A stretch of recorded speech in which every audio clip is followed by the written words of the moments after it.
So good morning, everyone. It's my turn to talk about cities. Usually people will listen to me talking about material science and tobamorite and cement and whatever else. This activity I've been doing for many years now. It started at MIT many years, some kind of 7 years ago now. I'm going to tell you a new development into understanding health issues in cities. So obviously I have chosen to talk about COVID because it's trendy these days. And you'll see that a city, the way COVID severity, so we'll be talking about death and number of cases, of course, can spread over the city in a very contrasted way, depending where you are. But before that, I'm almost there. Before that, I will go through, tell you more about what we call urban physics. I'm not the only one. Urban physics is a small field, but 200 guys around the globe. It's not much. And the idea is very like, first, I will go through what we did in the past concerning East Island, wind prediction, windstorm predictions, and destructions, just to equip you with the concept of this urban physics stuff. Not here. Where is it? Anyway, so where can I go down? Page down. Yes, no, up. The pointer is where? Oh, here. Oh, yeah. Okay. Does it work? No, it does not. Right. Okay. Which one is it? I need to divide it with the mouse. Oh, yeah. Okay. Here. Great. Right. So, and I have to tell you that roaming around with Uber these days in Cairo and New Cairo, we are very impressed by the amount of construction you guys do. And if you look at those numbers, they're coming from the United Nations.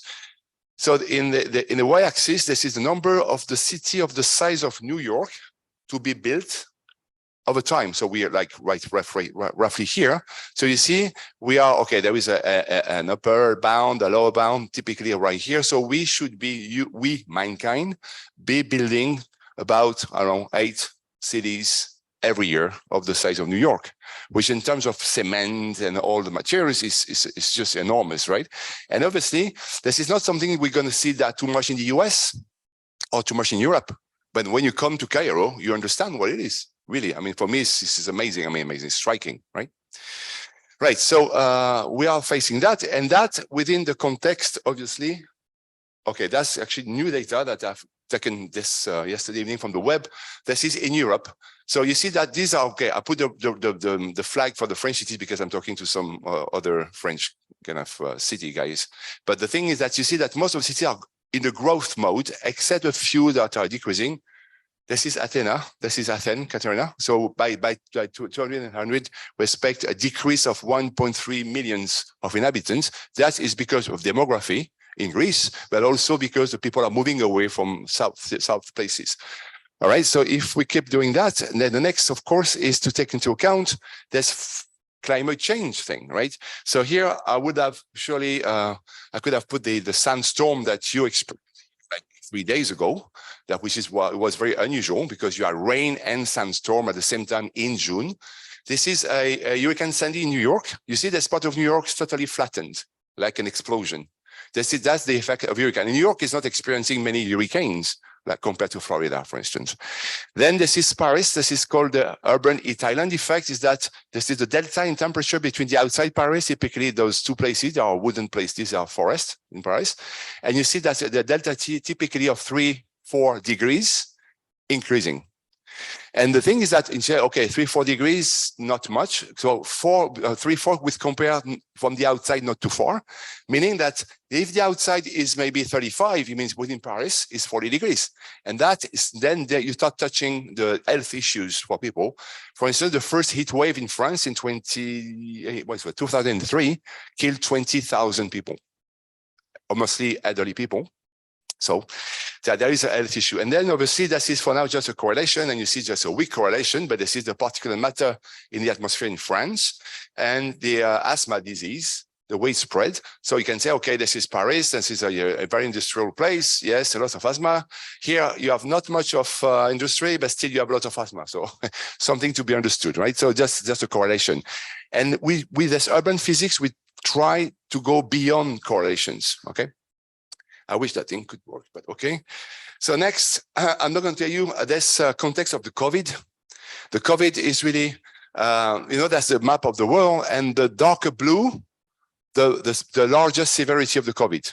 So the severity is defined as the ratio of number of deaths divided by number of cases. This is for the first wave. You see, this is very contrasting. Of course, there is the problem of reporting the cases and all that jazz.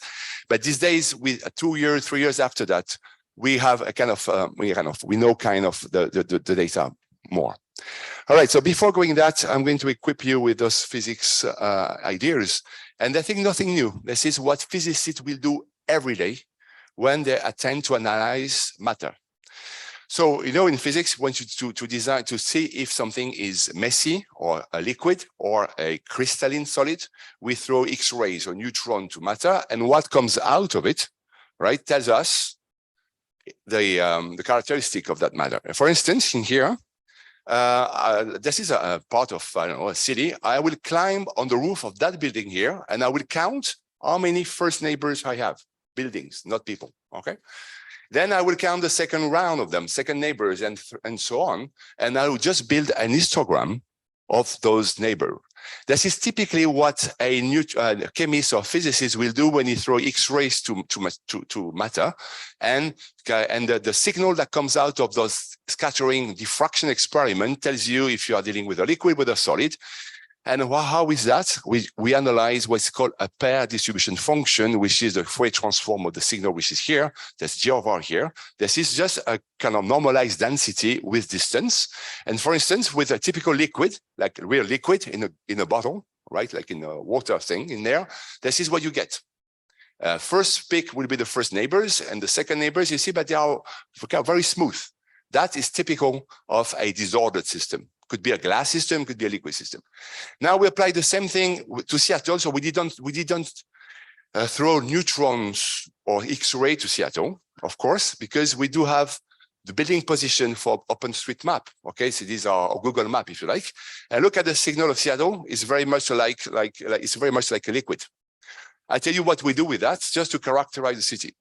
Now, if I take the same liquid argon, I put it down to 84 kelvins. Very low temperature, I get this guy transformed into that. You see way more defined peaks, and that reflects the fact that the argon becomes a crystal, meaning that there are position of atoms well defined, and the pattern repeats in space so that we can actually have those kind of correlation there. Now I do the same thing, for instance, the city of Chicago, and I get those very defined peaks as you expect for a city like US cities that have been built over like 200 years, and they are built on a very, very well-defined lattice. So we have liquid cities and crystalline cities. And that, out of this G of R function here, we can calculate the first integral in here, and that's of the first peak, and that gives us the number of neighbors. So on average, it's a very statistical approach, meaning that a building will have 2, 3, 4, 5, 7, whatever numbers. But go beyond that, we can define what is called phi, and that is okay. The idea of that is what we call an order parameter. Order parameter is dimensionless number between 0 and 1. If that phi goes to 1, it tells you that you are in a perfect order. So what does this mean for a city, which is a 2D system? Or if I am in the middle of 4 neighbors, and those 4 neighbors are built on the square, then phi equals 1. If they are in a mess, phi goes to smaller values, goes to 0. I will speak about that thing a bit later with the COVID. All right. So now to review what we did, for instance, for urban heat islands. So the idea that, again, the heat stays in the core of cities with respect to the outside not too far. We did that thing. So the first idea that you may think of is that obviously that relates to the packing of buildings. All right. And you see, this is not really the case. So the density is not a good descriptor of the urban island effect. Okay. So we need to go beyond that thing. So these are a bunch of 20 cities here, since now we have maybe 80s. And so they are mostly American cities in this part, but now we have way more data. So what we found out is that once we have this average statistical cluster, we know the neighbors, the ordering, we can put some coupling relation between buildings. So the extending heat. One way to describe the heat exchange is to take this equation, which is nothing less than the Boltzmann-Stefan equation for radiative interaction, okay, like heat interaction. It could be convective. We have a similar kind of structure. So let me tell you, this is the delta T between urban and outside the rural area. So this is the rural area multiplied by this bracket number here. Here you have gamma. Gamma is the surface emissivity. That tells you this is a surface science. So gamma for concrete will be different than that of asphalt and that of wood and so on. So for now, it's not important what we took gamma to 1. We can obviously get more into the material science by discriminating with this gamma. And here, you see this function here, but the 1/4 is actually the Stefan-Boltzmann equation. But here, what you have is a very geometric function. What you have in there is L is the footprint, the size of buildings, okay, that we get from Google Map. The D is actually the first minimum of this GeoVar function. It tells us the size of the first cluster.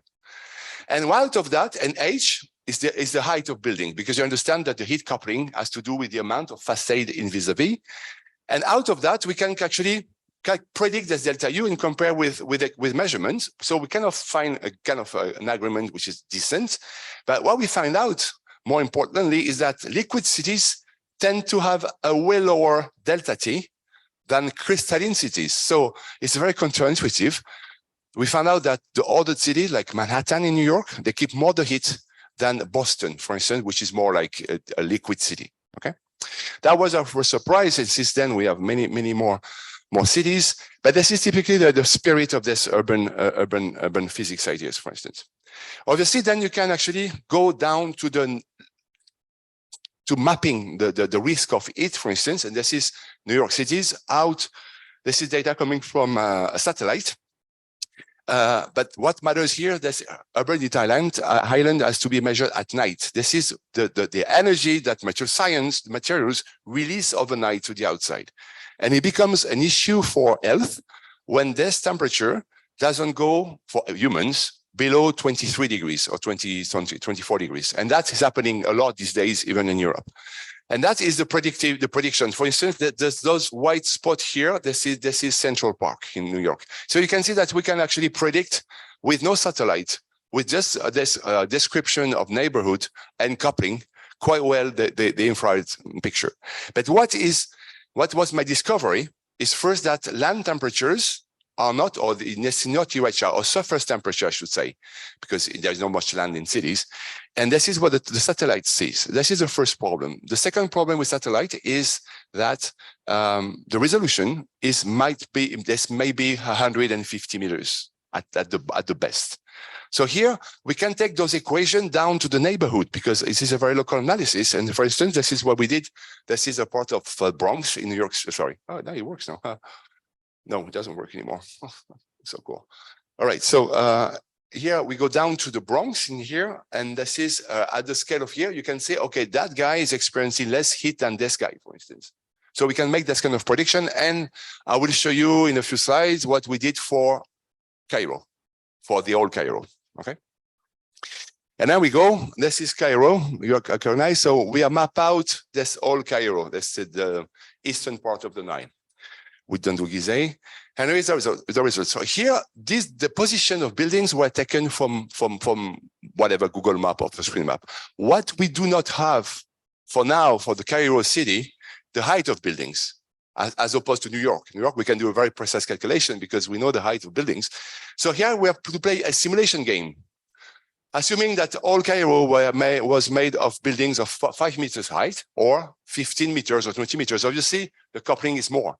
But you see, and we know because we walk around with Roman Katerina the other day, that is not homogeneous, right? Region where you have lower buildings and higher buildings, but still you can actually go to the municipality and say, guys, if at the airport, which is right here somewhere, all right, the temperature is 35 degrees, here and there, we're gonna have got 45, all right? And a very like localized thing. If you give me the height of buildings, I can do a better calculation, okay? All right, so let's do a windstorm, and I go to the COVID. So the windstorm, we have a similar equation. That's the pressure a building can stand is 1/2 of the density of air, v squared, the velocity of the wind, incoming wind, and that's the drag coefficient. This is the Venturi effect behind buildings. And that's the PhD of Jake Roxon at MIT. Jake, we are still working together on the COVID stuff. He shows that the overall drag coefficient, once you put the building inside the city, usually architects design the building as a one unit with no one around, okay?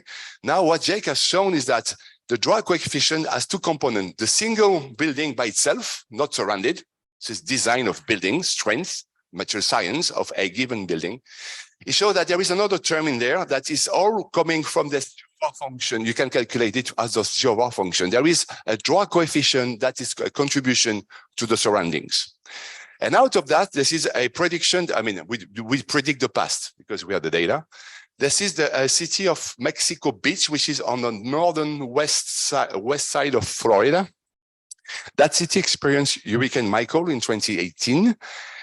So red on red, you see the small, I mean, when you see that there is no, from this point where we predicted the building to stand and actually it was collapsed, but when it's red on red, we did good. So we predicted that the building will be destroyed by the hurricane. Obviously, we did not predict super well, but still we predict 70% of the destruction just by looking at Google Maps, assuming that all buildings are made in one wood, I mean, out of wood, for instance, it's typical US. And I'd like to show you this one here. It says the hurricane was coming this direction, and this guy survived as we predicted to be dead. Why is that? Because that was the only concrete building. That's the front page of the New York Times. This guy was on the beach. The rest is flattened by the hurricane. That guy survived because, so you see, material science matters a lot. All right. Obviously, a wooden house is not as strong as a concrete one. All right.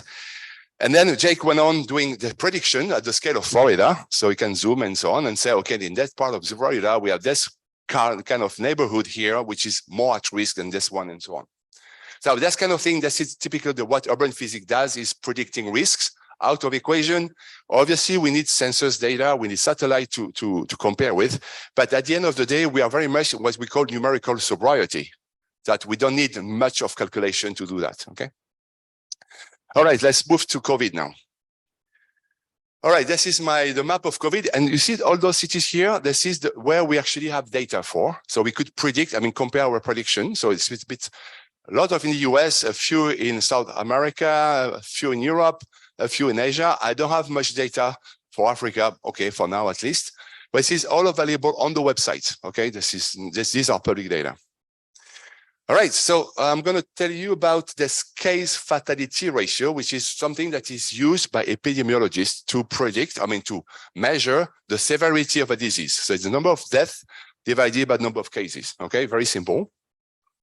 So we could get those for variation that this is over time. This is for the city of New York, yes. This is either you plot this ratio over time, and we were shooting for the first wave, so there's first max here.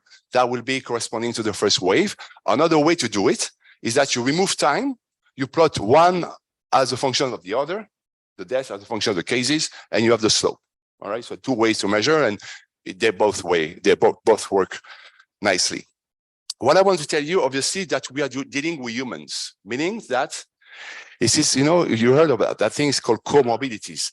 There are good reasons. I mean, this is showing that all type of disease that here, I'm sorry to tell you that, strike mostly the elderly, as we know, okay? So they are more subject to that. So the proportion of all people in the population also characterize those kind of weaknesses of population, globally speaking.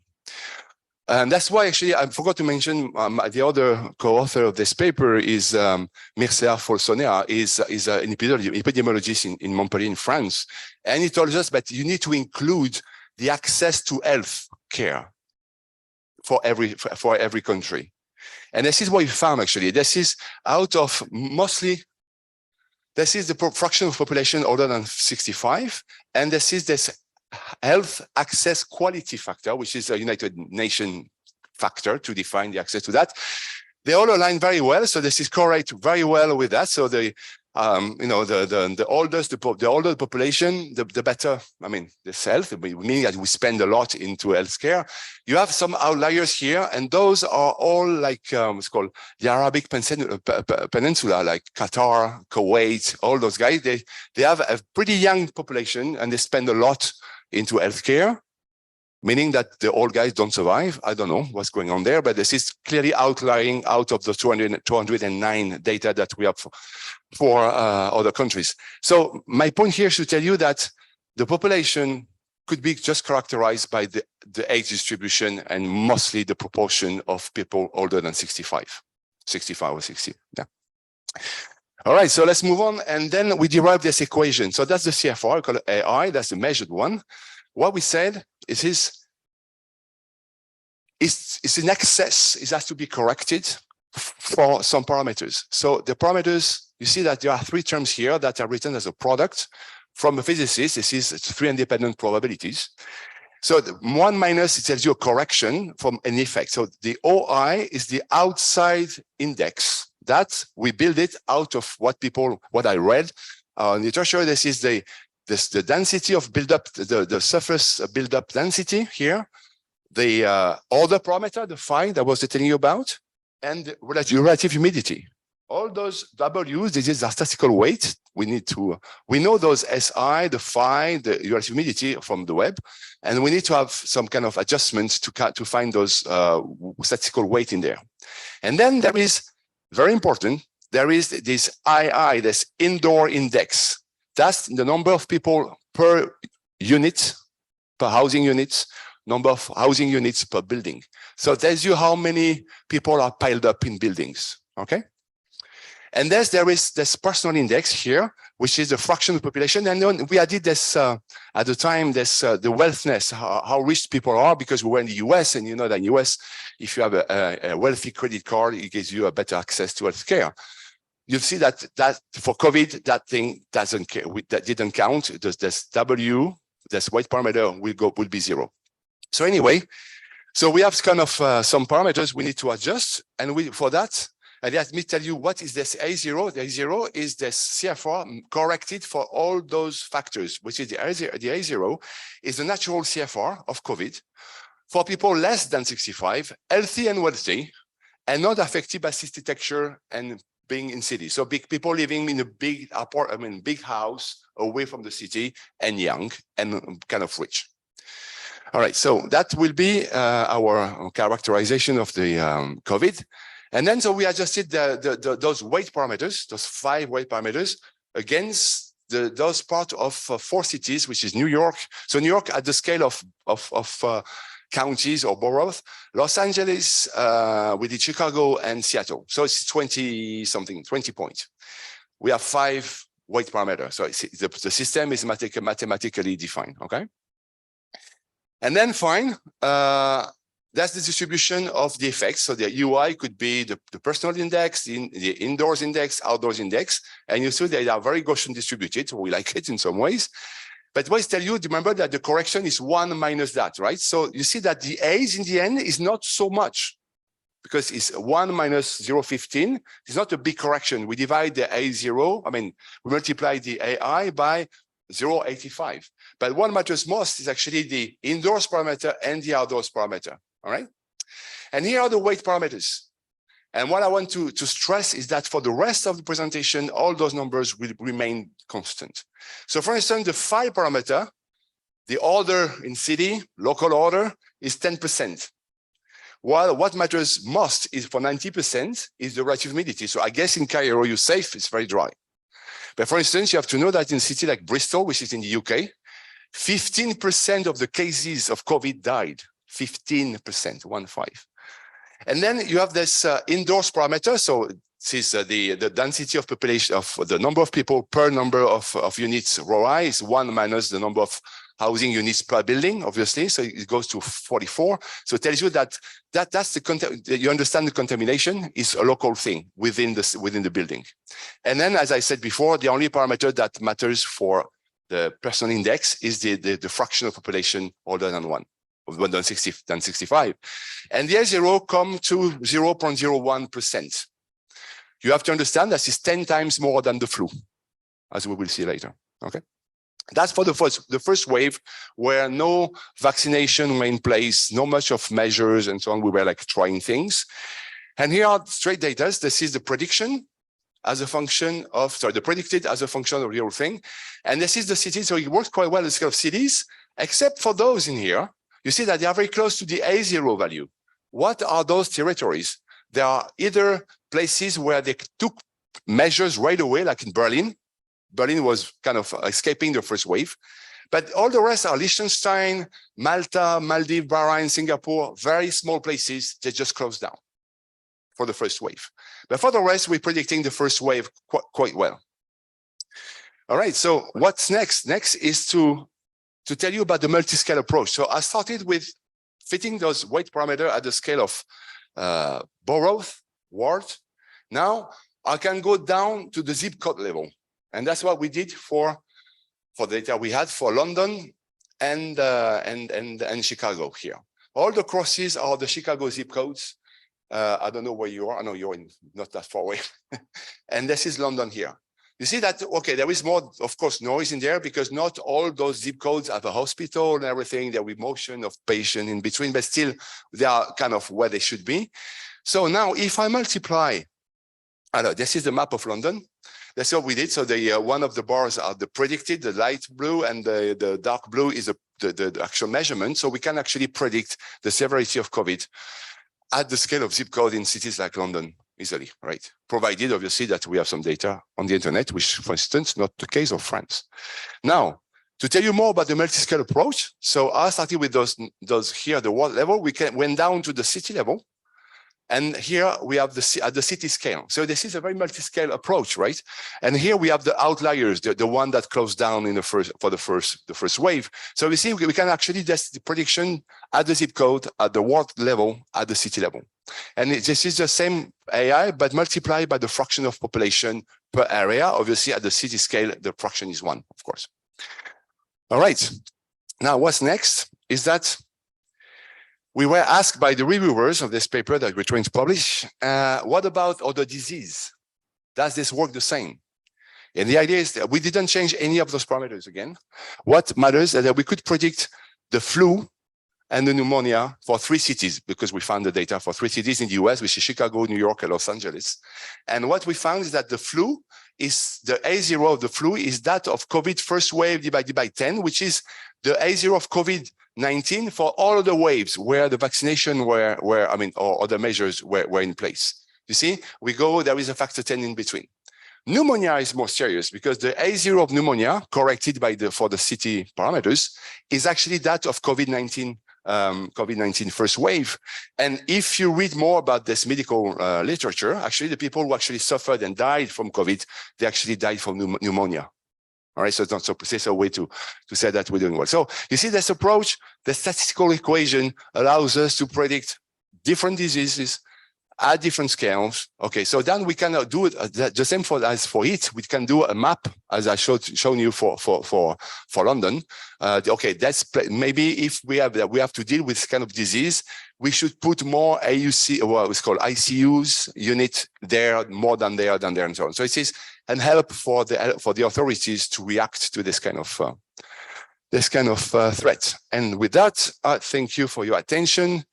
Just to mention this urban solution for urban resilience, we're trying with Jake to do a startup out of that. So to do this kind of risk prediction, to work with municipalities on the heat, on the wind, and now on the health aspect. Thank you. Thank you, Roland. Do we have questions? Yes.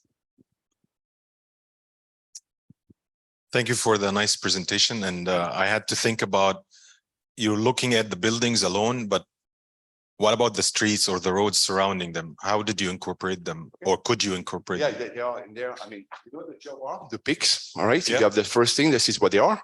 But the second peaks, the second numbers, so the in between are the roads.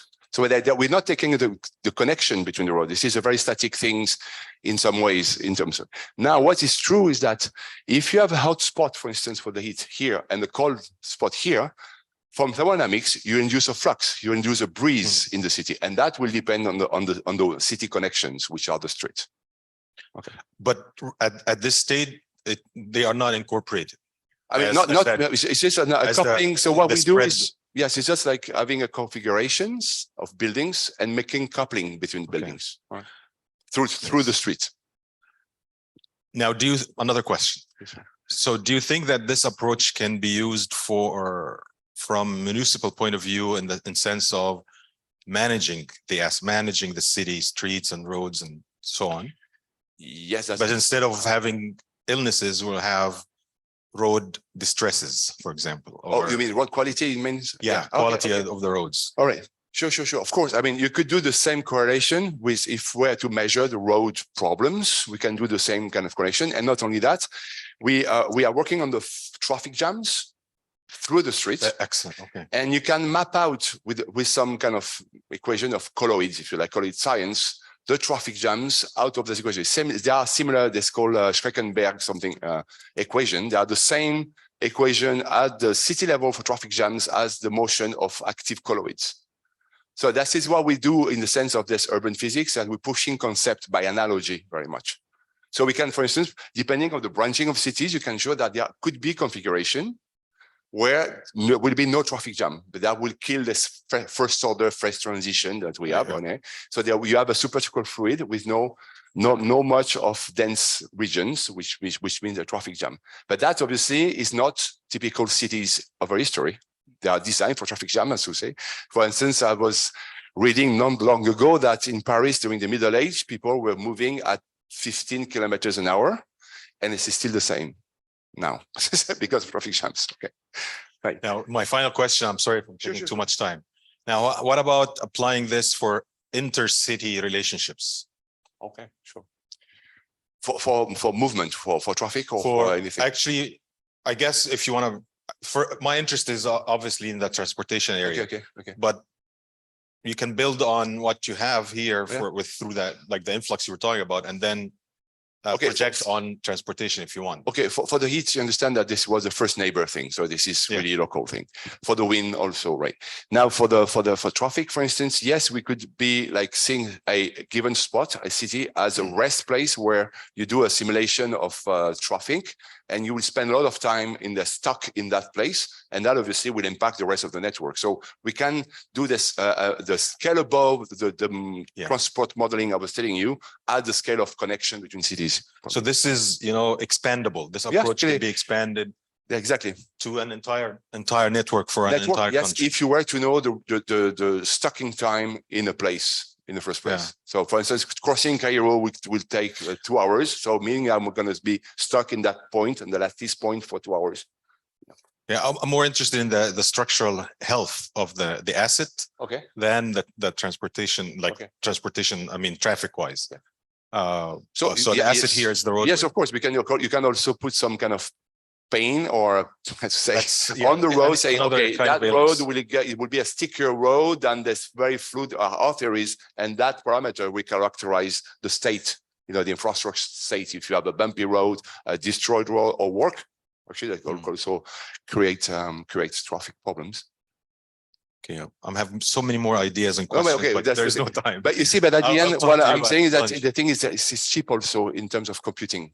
Yes. Okay. That's why we try also not to be crazy with the idea of acquisition of data, like sampling things every 1 second. What we want is really to have, of course, data to validate things, but then we have you can do this calculation on your laptop. Basically, we don't need any supercomputer. Just a quick follow-up. Sure. This approach combined with the georelational approach from yesterday. Yes. Yeah. Exactly. It just you can easily do an entire network. Exactly. Yeah. Okay. I'm sure Constantine has a question, but we'll skip him for now. That was Constantine for once. Thank you very much for your presentation. I wanted to ask, can we use a similar modeling to find out about waste generated from cities, or pollution in cities, or it could be a bit different? For pollution, waste, if it's like extending to pollution, we can probably locate the pollution of the atmosphere. with the same wind thing, right, as before, because in the end, the particles are transported by wind. So yes, we can. Now for the solid waste and things, maybe it's a question of trucks, and then we can go to this mobility ideas. Now, I have not think about, solar system, for instance, but this is also a network. So yes, probably we can model the thing with, as I said, blockage in there and see, well, where the city is at risk from that point of view, for instance, if you are to transport waste through those systems. Yeah. Okay, thank you. Thank you, Roland. There's a question? Yes. Yes. Thank you so much. This is very informative talk. I'm glad to see these physics ideas applied to cities. I was wondering if you try to apply them to less urbanized areas. Would the same models be as predictive as for cities? So what? So I actually was 3-4 days ago in a very small place, eastern of Strasbourg, at the French-German thing. And there's a place of 20,000 people, so a small place. And they want to involve the citizens into measuring their own neighborhood in terms of heat and water quality and so on. So the idea is to do with them the prediction, and every citizen of the place, every house will measure his own thing. So yes, for the heat, for instance, is very local. So yes, you can probably. Now at the scale of transportation, and okay, it's maybe different. But why not? We can actually run the model of transportation at a very small scale too, actually, for instance. For the wind, probably there is no much of wind problem in this area because it's so small. I don't know, maybe. But yes, I see no scale problem with those equations, really. The heat, yes. The wind is in the PhD of Jake, and the COVID is under review.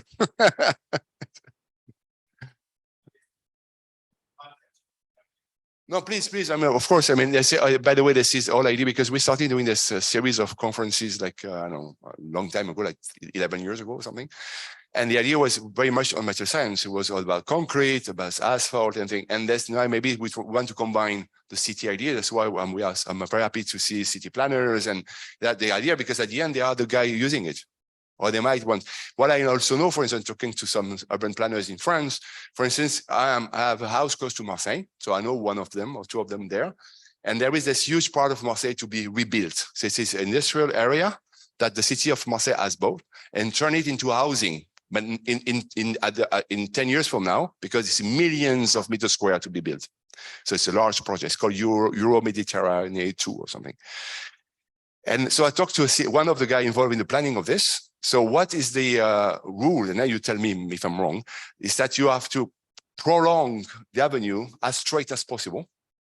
And then you duplicate the architecture pattern on the edge. So doing that in Marseille, without knowing it, they maximize the order.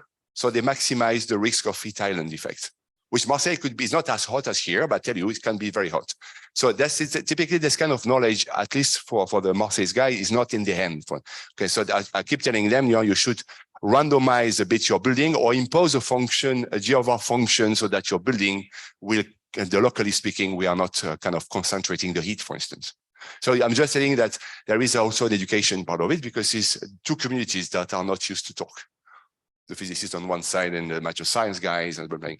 For the existing cities, we are not going to destroy Paris to make it resilient to heat because of historical thing. So the only degrees of freedom that we have is material science.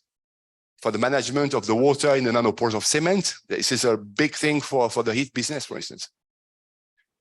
Would be really interesting to explore together the relationship between the planning configurations, which differ. There are plenty of spectrum here, and such physics.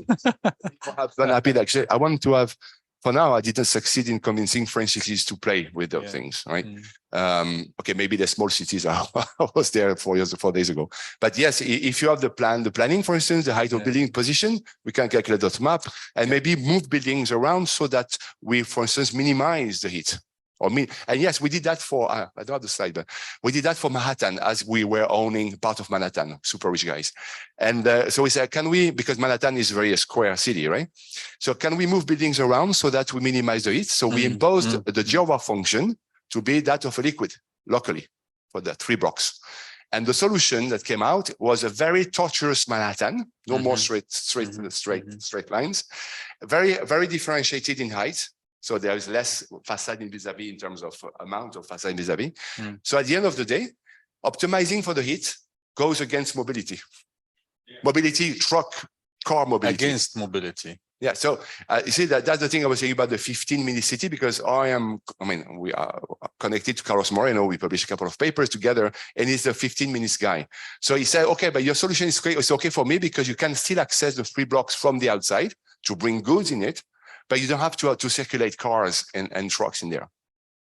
So this is a new kind of way, because there's 15-minute cities. It's all about reducing movement. It's not that in the US, for the US, this is just I would like killer. They don't want to hear about that thing. I would like to invite the audience here. Before you leave Egypt, you have to walk through the old city. Yeah, we went. Have you been to Al Muazzez Street? And yes. Yeah, it's a bit torturous, but still you have a lot. So for instance, if you go to tight places like the Medina of Marrakesh or one part of Marseille, the streets, historically speaking, because of security reason in the Middle Age, they are super narrow and super packed. Yes. Obviously, they don't get any sun exposure during the day. So there is no heat to be released overnight. So you see, without doing nothing, those old guys kind of, they found a solution to the heat island, but at the same time, those streets are super narrow. You don't drive a car through them. The challenge is how to develop that model, that old model, to our current needs. We need more accessibility. We need to occupy more intensity of people, and privacy is also another issue. Those issues, because I'm just saying, it's physics ideas, right? Of course, you need to put in some social science ideas. But for instance, for the we can do the same for pollution. That was maybe a collaboration I may have with the city of Paris. Maybe it's locating the pollution in Paris. But for instance, from a heat wave point of view, Paris is just a gigantic heat island. Why? It's because of this Haussmann architect back at the end of the 19th century. He redesigned the whole Paris. So Paris is all the same from west to west, east to west. Haussmann, You have like 25 meters buildings, 10 meters high, large streets, and you have a super coupling, heat coupling between buildings. So Paris is a huge heat island. Okay.